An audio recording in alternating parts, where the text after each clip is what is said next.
Hi all. நம்ம பொதுவாக fasting prayer பண்ணுறோம். ஸோ சர்ச்சுக்காக, ஃபேமிலிக்காக, நம்ம நேஷனுக்காக. சில பேர் ப்ரேயர் ரிக்வெஸ்ட் கொடுத்துருந்தாங்கன்னா அதுக்காக கண்டிப்பாக ப்ரேயர் பண்ணுறோம். ஆனால் இதுக்கு மேலே நம்ம ப்ரேயர் பண்ண ஒரு முக்கியமான ஒரு விஷயம் இருக்குது. The last days persecution.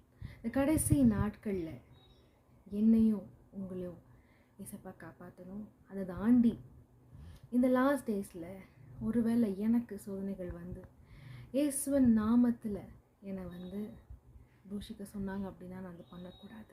எப்படி ஷாத்ராக், மேஷக், அபேத்நேகோ வந்து எவ்வளோ தூரம் ஸ்ட்ராங்காக கெத்தாக்கிங் நேபுகாத்நேசர் முன்னாடி நின்னாங்களோ அதை விட பல மடங்காக அந்த ஸ்ட்ரென்த் நம்மளுக்கு காட் கொடுக்கணும் அப்படின்னு சொல்லி நம்ம ஜெபம் பண்ணலாமா? இனிமேல் வைராக்கியமாக நம்ம ஜெபம் பண்ணலாம். ஏசப்பா, நான் எந்த காலகட்டத்தில் நான் இருக்க போகிறேன்னு எனக்கு தெரியல. நான் அந்த சுச்சுவேஷனை நான் இறந்துடுவேனா, இல்லைனா என்னோடய பசங்களோ இல்லை என்னோடய ரிலேட்டிவ்ஸோ யார் இருந்தாலும் சுவாமி எங்கள் குடும்பத்துக்கு பலன் கொடுங்க. என்னோடய சரௌண்டிங் பீப்புளுக்கு அந்த பலனை கொடுங்க. என்னோடய சர்ச் மெம்பர்ஸ்க்கு அந்த பலனை கொடுங்க அப்படின்னு சொல்லி நம்ம இதுக்கு மேலே ஜெபம் பண்ணலாமா? ஏன்னா இது ரொம்ப ரொம்ப முக்கியமான ஒரு விஷயம். So let's pray to God, asking his strength during the last days. Take care.